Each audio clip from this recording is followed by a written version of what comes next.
Yo, what's good, YouTube? This is Jay from TNJ.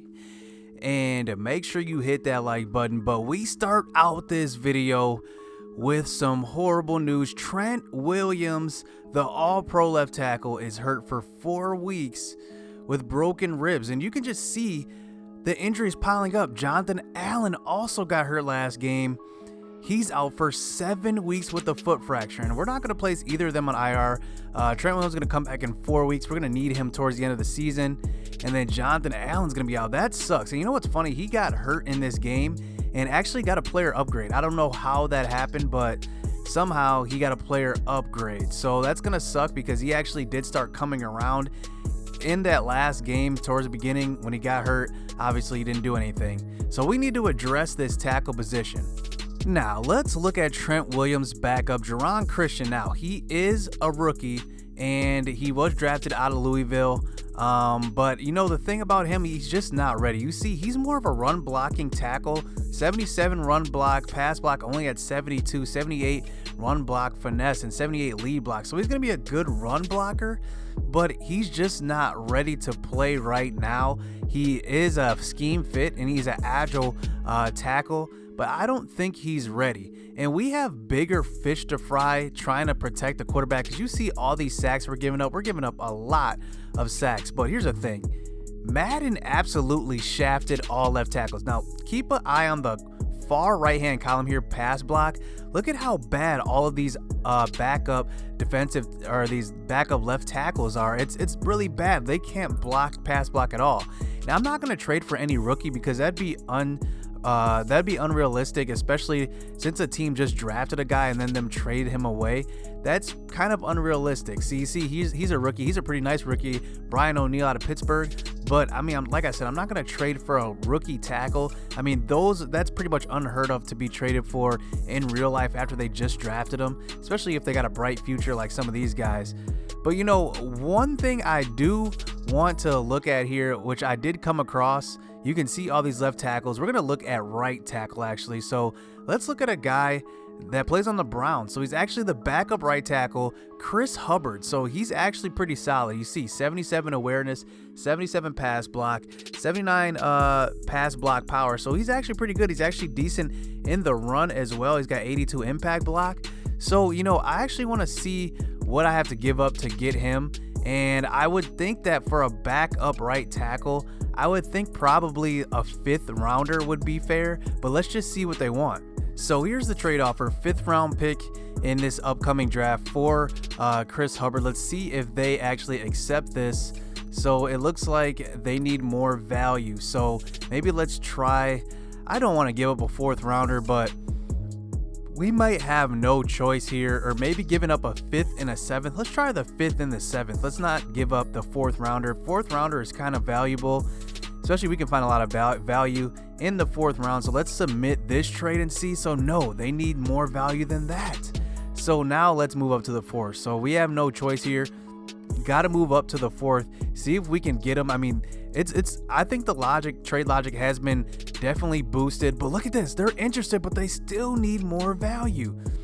So we're going to have to probably trade them a 2020. Let's give them a 2027th round pick. Let's see if they accept this. I think this is a fair offer for a backup right tackle, but look, they still want more value. So should we just bump this pick up to a 6th rounder? Let's just see if they would accept that, because I mean, this is getting ridiculous. Not this year, next year. Let's go to 2026 rounder. Let's see if they would take this. Okay, so they got it. It took a 4th this year and a 6th next year just to get Chris Hubbard. This is pretty good because he doesn't. Let's see if he fits our scheme. Actually, let's just look at him now. Let's just look at where he's at right now in our scheme. So he is a pass protector. Our scheme is an agile. You know what? Let's actually fix our scheme, because I don't think that those are our schemes here. Let's just look at our scheme. So yeah, I actually think that the offensive scheme, we do run kind of a West Coast offense the way I run it. But I do kind of like the West Coast zone run here. So that's already what we were at, and then the base 3-4 is what our scheme fit is right now. So we're actually gonna move Hubbard over to left tackle. He's going to start there. But you know what? I was looking at Geron Christian here, and let's just move him to backup left tackle for now. And then let's move Hubbard over to the starting left tackle. But, you know, I'm looking at my other linemen, and they're pretty much struggling, man. I can't lie. They're struggling. Let's just look at their stats individually. Let's just see, you know, how well they're doing, if they're giving up many sacks. So let's look at our left guard here, Laval. Let's see if can we see our stats from here? Let's just see if he's given up any sacks. So he has given up 2 sacks so far. That's kind of alarming. And then let's just look at our center here, because I mean, this is the weak spot of our offensive line, our left guard and our center. And then Morgan Moses is actually struggling a little bit at right tackle as well. So I don't know what to do with him. But look at Chase Rollier. I mean, he's not giving up anything yet. He hasn't given up any sacks. So, you know, I'm actually gonna make a move here. And here's what I'm gonna do. I was just talking about Geron Christian. I'm actually gonna move him over to the starting left guard, and here's the reason why. Because I know he's got skills as a run blocker, and maybe I can eventually just move him over to left guard come off next offseason. I'm not going to switch any positions this season, but I'm going to make this move here. I'm going to move Laval down to the backup, and I'm going to move Geron Christian up to starting left guard. Let's just look at the differences between these two. See, he is a better pass blocker, so it's going to help us a little bit. He does have better pass block finesse, but look, he's actually a better run blocker too. 77 run block power at 73, run block finesse at 78. His lead block is a little lower and his impact block is, but I think he's an overall just better lineman than Laval is. So we're going to make this move. This is kind of a big move because we're putting a young offensive lineman there on the line for his first start. So we're actually going to train him, and we're going to make sure he gets the extra points this week. So now looking at our upcoming schedule. Wait, before I get into our schedule, so I know you guys see this 2 times played. Trust me, I'm not cheating at all. This one, the Colts, the game actually froze when I was starting up the game at first, and then it said I played the game. I don't know what's up with that. But then this one, funny thing is, man, what's funny is, you know how you have the EA access, you have the 10 hours gameplay. I was literally starting up the game. I was in like the first quarter. I had played a couple of drives. And then EA, I didn't know that they do this, but if you're under that 10, if you're close to that 10 hours and you hit it, they just stop you right there. So that's why I have the 2 times played here. And you see I lost in the second one. If I was really cheating, I would have probably fixed it so I won. So just to show you guys, I'm not cheating here. So let's look at the rest of our schedule. Going up against the Panthers this week, and we are at home, so that does make me feel better about our loss last week, knowing that we're coming home. Then we're going up against the Cowboys, and then it's Norman versus Odell. So we got pretty much a tough slate of games coming up, but I think these are all winnable games. I mean, the Panthers, I believe they're 1-3 up to this point, and I think we can get a win in this one as long as we put a stop to Cam Newton. They don't have too many weapons on off. Oh, they have Christian McCaffrey as well. We got to cover him, but I don't think, you know, there's anybody that's really like a game changer on offense that we have to kind of clamp down on. So this is going to be a good game coming up. So let's hop into this game. Panthers, Redskins, let's go. Home sweet home, as we are now back in DC for this matchup versus the Panthers. And we do have the old school helmets on. I like those helmets, as we need to look good as we win this game back at home. Let's do this. And here is Orlando Scandrick fired up in the tunnel. And here we go. We are underway as we kick this ball deep. And here is Kenyon Barner breaking a couple of tackles and getting close to the 25-yard line. So we do have a tough task here. Cam Newton is no slouch, but we've seen Super Bowl 50. When you put pressure on Cam Newton, he's not as effective. So that's what we're going to be doing all game, getting pressure on Cam Newton. But here he is giving it off to Christian McCaffrey to start this game, and he gets about 3 yards on that carry. So now facing a 3rd and 7, trying to throw to the outside, and that's an easy 3 and out here. And this is the start we've been looking for. So here comes Alex Smith. You see the stats on the season, 694 yards, but 2 touchdowns and 4 interceptions. I mean, just not doing it through the air. We need to find some type of middle ground with running the ball, passing the ball, and we need to get on the board. So here is Alex Smith starting it out by getting a pass out to Darius Geis on that one for a 15-yard gain. So now under center one more time. Here's Alex Smith throwing to the outside, and nice catch that time by the favorite target. Now I think we found our number one receiver in Paul Richardson. I think it's his turn to arrive as Luke Kuechly gets in for the sack, the best middle linebacker in the league. So now facing a 3rd and 12 from the shotgun. More pressure, but Alex Smith's going to find some running room and get hit by Kuechly, and he's going to hold on to that one. And he's going to pick up the first down. I'm surprised that, he didn't fumble on that. So now here's Darius Geis on the pitch, and our guards just can't get out there. And we do only get an 8-yard gain. So now on a 3rd and 2, another pitch play. Here's Darius Geis running the ball and getting the first down. And we need to switch up these running formations, and that's what we're doing in this game.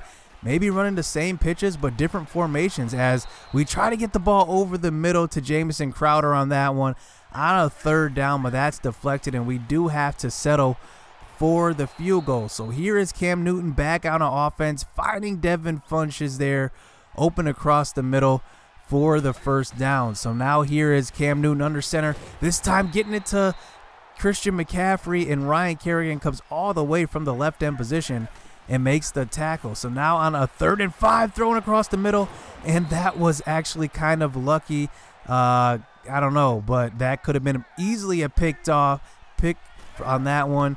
And here is Cam Newton once again getting another chance, but this time throwing it into dangerous territory on the sideline. And now it's going to force a 3rd and 12 as Cam Newton throws across the middle, a wide open guy, but look at DJ Swearinger breaking it up with that 90-something hit power and forcing a field goal. So now it's 3-3 coming towards the end of the first quarter, as here's Alex Smith throwing across the middle, probably missed a wide open A on that one. Instead, we throw to the running back, and that is going to be a drop pass by our receiver. So we do end up kicking the ball deep, and look at this punt. I mean, Way is just killing so far in this season, and I'm very, very surprised at what I'm seeing from him.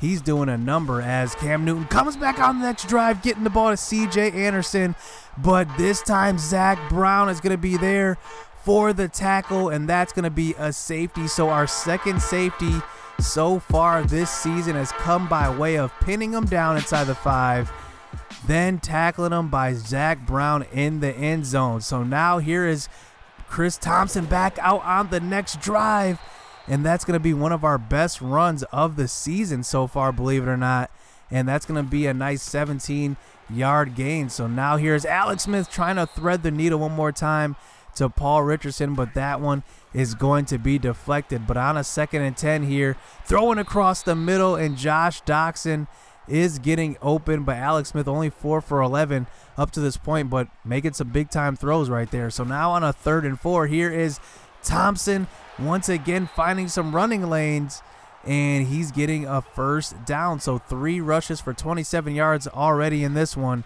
as Alex Smith under center now gonna throw the ball to Jamison Crowder, and the option route, he actually had an option route. I was expecting him to stop, but instead he keeps running, and that's a pick. So a mistake on that one probably takes points off the board, as here come the Panthers back out on offense. C.J. Anderson got tackled for a safety before, but now he's getting a few yards on that one. But now on the next play, 2nd and 5, here is Christian McCaffrey getting the handoff up the middle. So now on a 2nd and 5, one more time, a couple of plays later, here is Cam Newton from the shotgun, gonna throw to the right, and somehow they did not let Zach Brown go for the interception on that one, and instead they do convert to Greg Olsen on the first down. So now Christian McCaffrey comes out, putting a move that time on Swearinger in the hole, but not for long.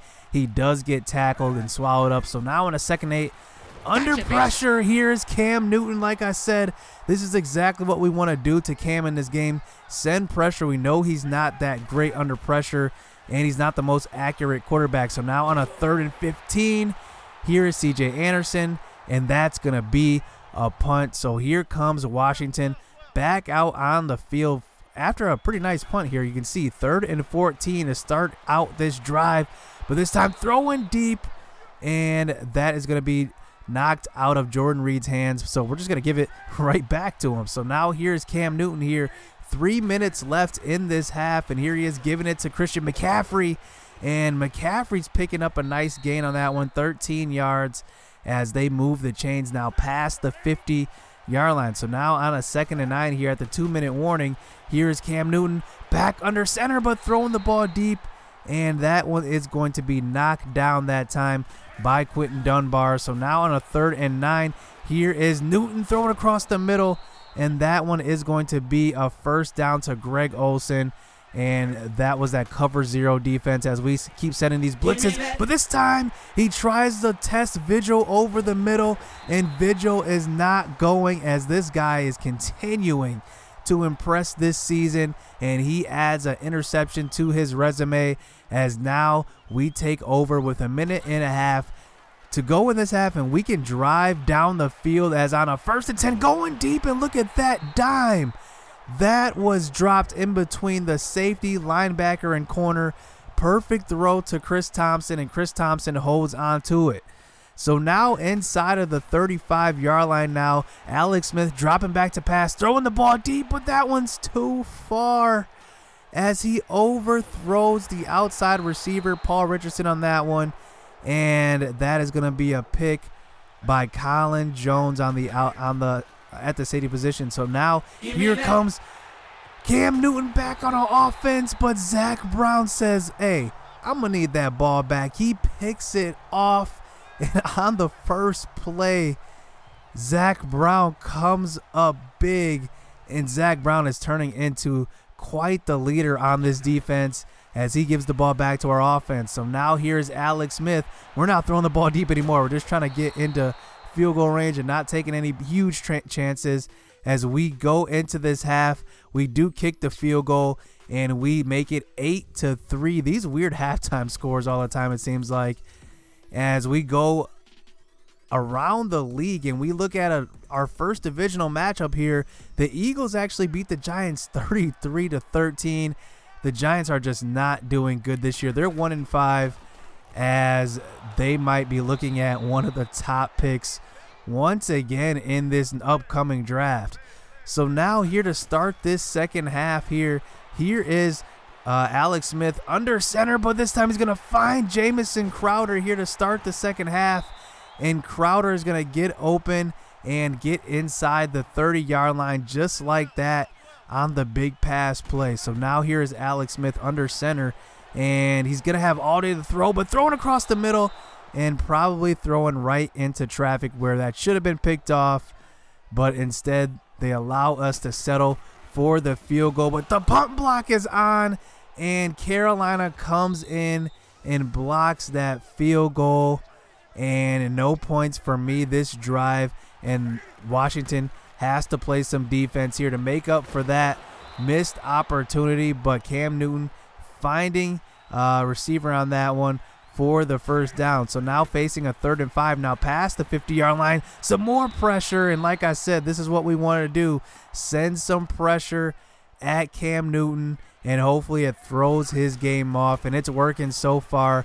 But here on a 3rd and 2, here's Darius Guice finally showing some power, and he's making a nice little run here. 10 rushes for only 30 yards, but hopefully that gets him going. So now here is Alex Smith back out on the field, and here he's throwing deep to Richardson, and Richardson is just showing up game after game now consistently, and he's showing that he's big time. He's ready for this spotlight as Alex Smith does throw over the middle, and Jordan Reed is there for the reception, as now on a 1st and goal from the 1, Darius Guice gets in for the touchdown. And what a great opportunity we had on that one, and we took advantage. 14-3 here. And look at, did you see that ball? It just popped up. It went under the ground and then just popped back up. But back out on the next drive. Here is Cam Newton on the read option. And on the second play of this next drive, Cam Newton says, anything you can do, I can do better. He takes it in 60 yards for the touchdown. So that makes it a 15-10 lead here now, cut down by the Panthers. But here is Alex Smith showing that pinpoint accuracy, throwing to Josh Doctson over the middle, and that's going to move the chain. So now on the 36-yard line, here's Alex Smith getting hit on the throw, but does get it away to Jamison Crowder, who breaks a tackle and gets up past the 50-yard line. So now on a 1st and 10, play fake to the running back here, going deep, and that one is almost going to be caught. But look, there's a flag on the play, and it's going to be pass interference. He knew he was beat on that one, so he had no choice.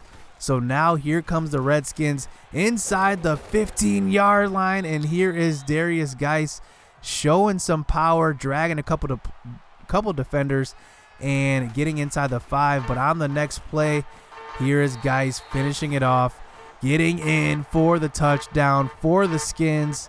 And now that's going to be a 2-score lead here in the 3rd quarter. So now here to start the 4th quarter, here is Cam Newton from the shotgun, throwing some pressure at him, and he does throw to a covered guy, and that's going to be deflected by the defense. So now on a 3rd and 9, here's Cam Newton from the shotgun once again here, sending some pressure, but he does get this one away. But look at DJ Moore. He catches the ball, but this is a rookie mistake. He catches the ball, does not stay in front of the first down marker. He backtracks and loses ground. So now we do get the ball back out on the punt, and here's Alex Smith rolling out right, and he's going to find Jordan Reed open that time on the post corner route. So now on a play action feed, here is Brad Berry getting in for the sack, as we now had to settle for a 3rd and long here from the shotgun. Here's Alex Smith, has an open guy. If he would have lobbed it, that would have easily been a nice pitch and catch for a 1st down, but instead he throws a bullet.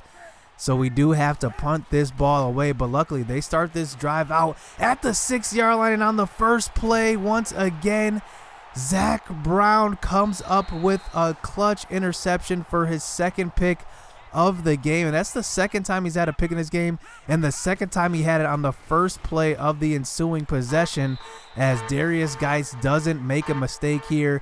He gets in for the touchdown, and that is going to be a 29-10 lead, and this game has been busted wide open as Newton facing the pressure. And look, like I said, if we put the pressure on Cam Newton, we know what he's going to do. He's going to panic. He's going to throw some inaccurate throws, and that time he throws to a guy open, but he was covered because he was in the same vicinity as other receivers. So now facing a 4th and 10 here, Cam Newton from the shotgun, no choice but to go for it here with 7 minutes left, and he throws to the outside, but look, Greg Olsen can't stay in bounds, and what a blunder that was. He leads him too much to the outside, and Cam Newton turns it over one more time for this Carolina offense, as Darius Geis just trying to get him going on the ground, but he gets stopped on 3rd down. So now going for it here on a 4th and 1. Why not? And look at this. Wide open running lane to the end zone, but he gets hit right at the 1-yard line. So Darius Geis almost has 4 touchdowns on the game. And here on a 1st and goal, this time Chris Thompson's getting in. He's taking away a touchdown from Darius Geis, but no problem. The teamwork makes it happen, as we are now up 36-10. So now towards the end of the 4th quarter, kind of in garbage time, they're still down by 4 scores at least. And here's DJ Moore getting open, and he's going to get in for the touchdown for the Panthers, and the Panthers are going to cut this lead down to about 19. So now here is Darius Geis on the handoff here on the counter play, getting past the 50-yard line after the onside kick, but he can't get anything. So now on a 3rd and 13, here's Alex Smith under pressure. Haven't seen much pass rush in this game. The offensive line is actually blocking really well with our new acquisitions and the rookie at left guard now. We're actually blocking pretty well in this game. I'm actually really, really impressed. But we do have to punt the ball away to the Carolina Panthers, and they're taking advantage here on a 3rd and 2. Here is Cam Newton from the shotgun, going to throw over the middle. Wide open is Torrey Smith, and he's going to move the chain. So now they're inside the 10-yard line. Here's Cam Newton from the shotgun. One more time, going to run this one. And look, he's zigzagging, breaking a couple tackles, and he's a big dude. He's hard to take down. It takes 3 guys to take him down, and he does make it to the 1-yard line. So now on the next play, what was that? Throws right into the middle of traffic, and now he's facing a 4th and 1. So on the next play, throw into Devin Funchess on the slant route, and that's going to be a touchdown for the Carolina Panthers. But now they do have to kick an onside. They're down 12, but Jamison Crowder falls on that one, and we bounce back after last week's loss versus the Saints. And what a nice win. Our offense shows up. We put together a pretty much all-around offensive game. We run the ball, we pass the ball, and this is exactly what we want to do as a team, as Darius Geis has easily his best game as a pro, 70 yards and 3 touchdowns on the ground. We gave it to him 24 times, and maybe that's a start of something. Maybe we'll start to ride him a lot. As Paul Richardson, another big game from him, 94 yards receiving off of 4 receptions. He's our leading receiver, as Jerron Christian actually did pretty well at left guard for his first start. He gave up a sack, but I wasn't really worried because, I mean, that's a pretty good game. If you give up 1 sack in your first start at guard after the all-pro left tackle is gone, I think that's a win. That's a win. So I liked what I saw from our defense too. Zach Brown with 2 interceptions, 2 big interceptions. And I did want to see a little bit more from Dunbar. I haven't seen much from him. So I think I'm thinking about making the change, putting the second-year player in on the outside, Fabian Morrow. We'll see. I don't really know. I'm not going to jump the gun yet. But I liked what I saw from the linebacking play. And the defensive backs did all right. And also the defensive line just wasn't there once again. So they stopped the run pretty well. But, you know, getting in there for pass situations, Cam Newton pretty much did what he wanted unless I sent the blitz. So that's definitely something we want to address coming and going forward. So hit subscribe, hit that like button, because next episode we finally get to some divisional games. So you don't want to miss that one. So stay tuned. Let's get it. Let's go.